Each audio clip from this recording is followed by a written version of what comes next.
Hai.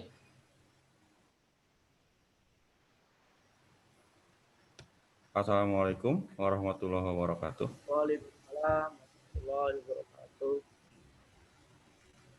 Apa kabar teman-teman semua? Masih pada semangat? Semangat, Pak. Semangat 45. Nah, hari ini saya akan mempresentasikan masalah pendidikan yang memerdekakan. Pendidikan yang memerdekakan merupakan konsep dari pendidikan Ki Hajar Dewantara. Tujuan dari pendidikan adalah kemerdekaan. Mereka berarti setiap orang bisa memilih menjadi apa saja dengan catatan adanya penghargaan terhadap kemerdekaan yang dimiliki orang lain. Oke, lanjut slide berikutnya.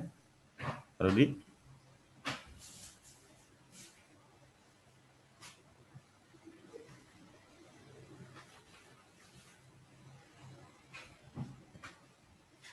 Nah, ini sosok Ki Hajar Dewantara.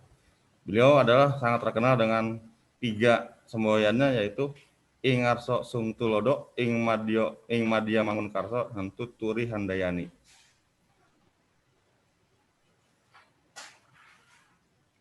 Lanjut, Bapak.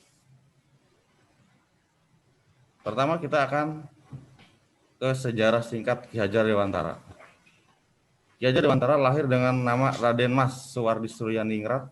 Beliau lahir hari Kamis Legi 2 Mei 1889 di Yogyakarta. Ki Hajar Dewantara berasal dari keluarga bangsawan Puro Paku Alam, Yogyakarta. Ayahnya adalah Kanjeng Pangeran Aryo Suryaningrat dan ibunya bernama Raden Ayu Sandiah, KPA Suryaningrat sendiri. Merupakan anak dari Paku Alam III. Julukan Ki Hajar Dewantara saat masih kecil adalah Den Mas Jemblung, buncit, karena saat bayi perutnya buncit. Menjadi keluarga bangsawan membuatnya mendapat pendidikan yang berkecukupan. Ki Hajar Dewantara bersekolah di Europis Lager School, ELS, sekolah milik dasar milik Belanda di Kampung Bintara, Yogyakarta. Lulus dari ELS, Suwardi Suryaningrat masuk ke Quick School, sebuah sekolah guru di Yogyakarta. Lanjut, Pak Rudi.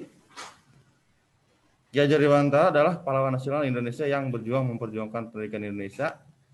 Ki Hajar Dewantara memberikan hak-hak pendidikan yang harusnya diperoleh oleh masyarakat Indonesia. Ki Hajar Dewantara menempuh pendidikan ke luar negeri dan menerapkan di Indonesia, yaitu dengan mendirikan tempat pendidikan yang dibernama Taman Siswa. Semboyan dalam sistem pendidikan yang menggunakan sekarang sangat terkenal di kalangan pendidikan Indonesia. Secara keseluruhan, slogan membacanya dalam bahasa Jawa dinyanyikan adalah Ing Ngarso Sing Tulodo, Ing Madya Mangunkarso, Tuturi Handayani. Di depan memberi contoh, di tengah memberi semangat, di belakang memberi dorongan. Slogan ini masih digunakan dalam pendidikan masyarakat Indonesia, terutama di sekolah-sekolah perguruan taman siswa.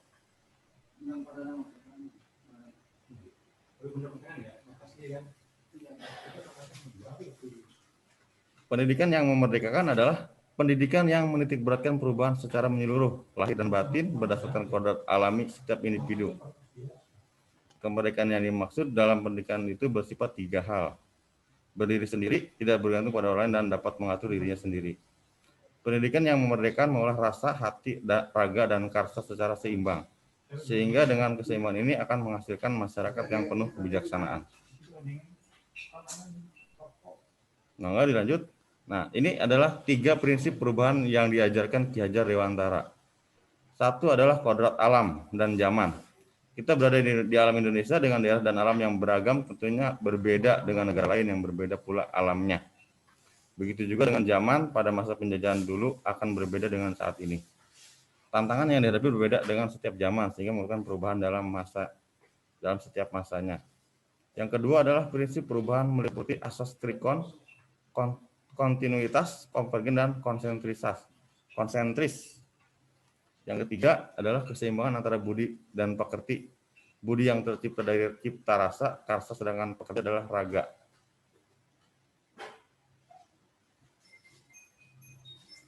Berikutnya adalah Merdeka Belajar. Merdeka Belajar adalah program kebijakan baru pemerintahan Republik Indonesia yang dicanangkan oleh Menteri Pendidikan dan Kebudayaan RI Kabinet Indonesia Maju, Nadiem Anwar Makarim. Esensi kemerdekaan berpikir menurut Nadiem harus didahului oleh para guru sebelum mereka mengajarkannya kepada siswa-siswi. Nadiem menyebut dalam kompetensi guru di level apapun tanpa ada proses penerjemahan dari materi dasar dan kurikulum yang ada, maka tidak akan pernah ada pembelajaran yang terjadi. Ini adalah 4 pokok kebijakan baru Kemendikbud RI, yaitu diantaranya adalah 1, ujian nasional digantikan oleh asesmen. Kemudian ini ada peraturannya, ujian sekolah bersama nasional USBN diserahkan ke sekolah menurut Kemendikbud. Sekolah diberikan kelulusan dan menentukan penentuan pilihan seperti portofolio, kartu lulus atau bentuk penugasan lainnya. Penyederhanaan RPP, menurut Nadiem Makarim, RPP cukup dibuat 1 halaman saja. Yang terakhir adalah dalam penerimaan peserta didik baru PPDB, sistem zonasi diperluas, tidak termasuk daerah 3T. Bagi peserta didik yang melalui jalur afirmasi dan prestasi diberikan kesempatan yang lebih banyak dari sistem PPDB. Pemerintah daerah diberikan kewenangan strategis untuk menentukan daerah zonasi ini. Lanjut, Pak Rudi. Konsep Merdeka Belajar sendiri disusun oleh Nadiem Makarim. Tujuannya baik agar peserta didik bahagia dalam bentuk pendidikan. Para siswa diberi kebebasan untuk mengakses ilmu. Sumber ilmu bukan sebatas pada ruang kelas guru, tapi bisa di luar kelas. Bisa di media online atau di internet, perpustakaan, dan juga di lingkungan sekitar. Guru tidak lagi menjadi sumber utama. Dalam konteks ini, maka dibutuhkan kejelian guru untuk menerjemahkan konsep Merdeka Belajar. Guru harus kreatif agar siswa bisa dibimbing, dan diarahkan sesuai konsep Merdeka Belajar. Konsep Merdeka Belajar tidak lagi dibatasi oleh kurikulum, tetapi siswa dan guru harus kreatif untuk menanggapi pengetahuan. Siswa benar-benar dilatih untuk mandiri.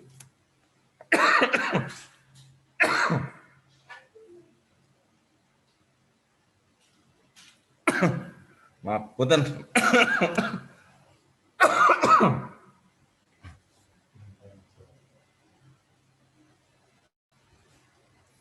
Menurut Nadiem Makarim, konsep Merdeka Belajar paling tepat digunakan sebagai filosofi perubahan dari metode pembelajaran yang terjadi selama ini. Sebab dalam Merdeka Belajar terdapat kemandirian dan kemerdekaan bagi lingkungan pendidikan menentukan sendiri cara terbaik dalam proses pembelajaran.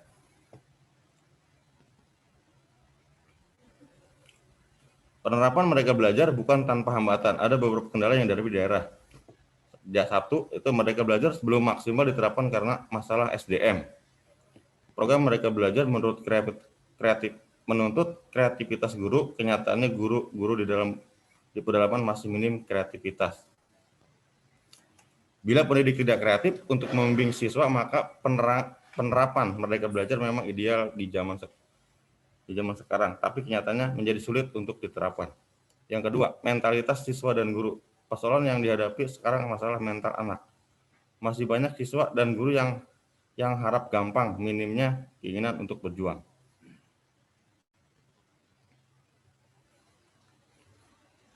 Merdeka Belajar bermakna kemerdekaan belajar, yakni memberikan kesempatan belajar sebebas-bebasnya dan senyaman-nyamannya kepada anak didik untuk belajar dengan tenang, santai, dan gembira tanpa stres dan tekanan.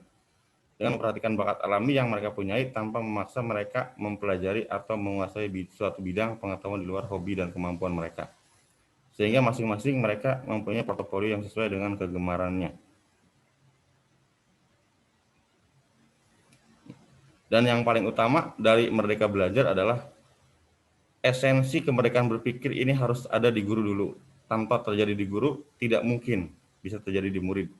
Pendidikan yang memerdekakan paling tidak dapat dipahami dalam beberapa pemahaman, yakni pertama, pendidikan yang memerdekakan adalah pola pendidikan yang menanamkan nilai-nilai belajar yang benar dan mengubahkan individu yang belajar. Dan slide terakhir adalah Merdeka Belajar, Merdeka. Sekian dan terima kasih. Barangkali ada tambahan atau kritikan, mangga Bapak-bapak boleh diajukan.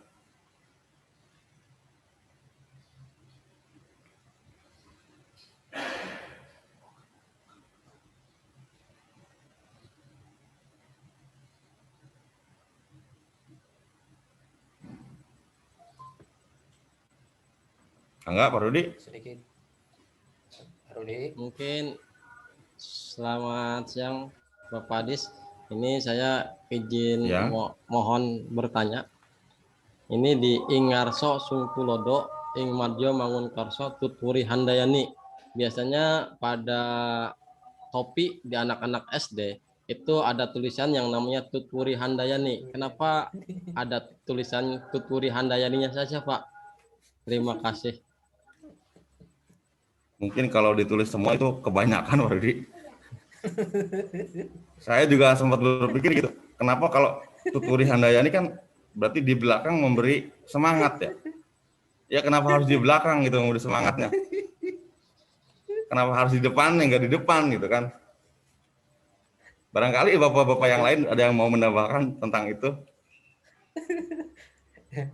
Tulisan ing harus langsung telada ditulis muter kali Pak, dari depan ke belakang. Ya betul, mungkin begitu Pak. Berarti ini usulan yang kreatif. Ya kan kalau secara arti kan gitu kan ya.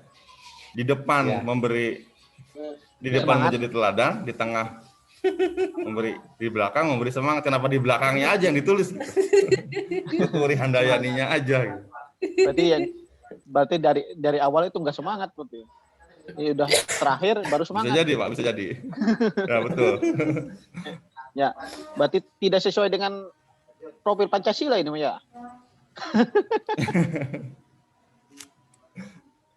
Ini perlu dipertanyakan lagi nanti kepada instruktur. Betul Pak, betul. Yang lainnya ada yang menambahkan barangkali? Pak Diki mau menambahkan? Kenapa Tuturi Handayani aja katanya?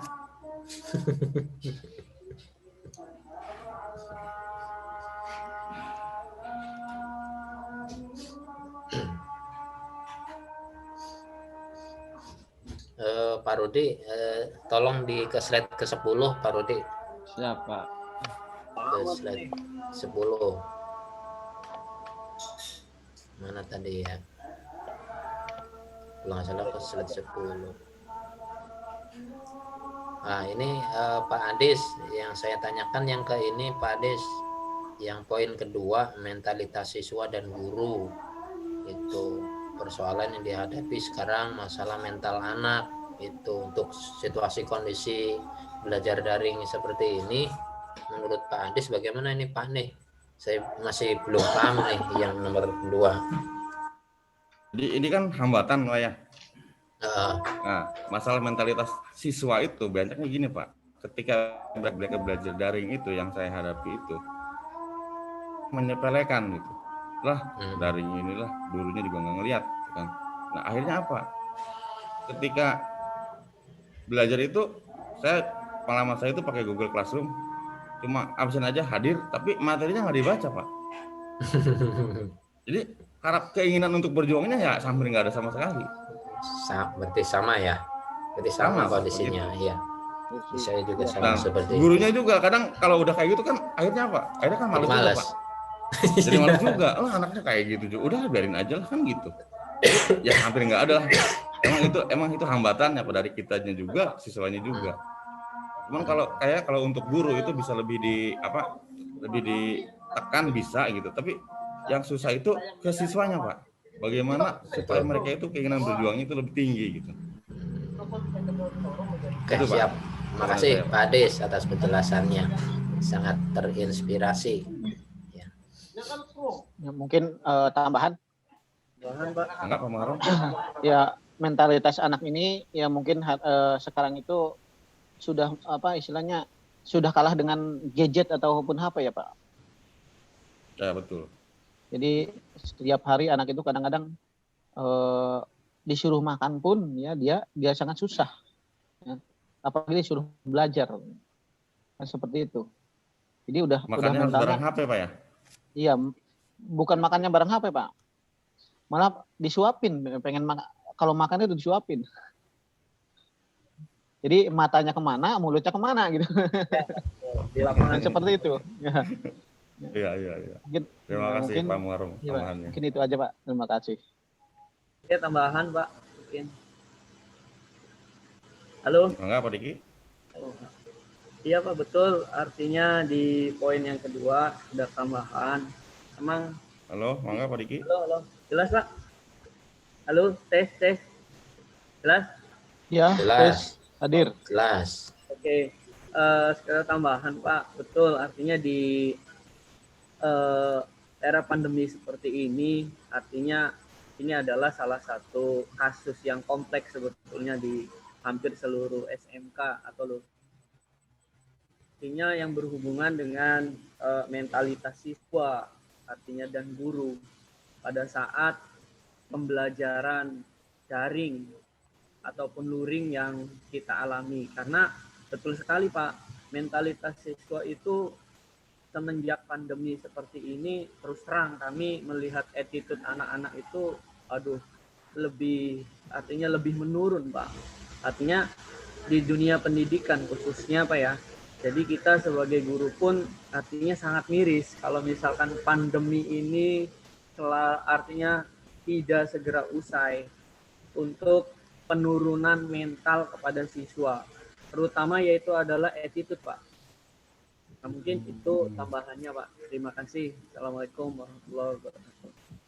Waalaikumsalam warahmatullahi Waalaikumsalam. wabarakatuh. Terima kasih tambahannya Pak Diki. Jadi intinya mungkin untuk pendidikan yang memberikan itu kendalanya bagaimana kita harus menaikkan mental anak Pak ya. Betul Pak. Betul. Di pandemi Supaya ini, bisa belajar mandiri dengan semangat yang tinggi gitu. Oke, terima kasih. Sekian saja dari saya. Barangkali ada salah, saya mohon maaf. Selanjutnya, wabillahi taufiq wal hidayah. Wassalamualaikum warahmatullahi wabarakatuh. Waalaikumsalam warahmatullahi wabarakatuh.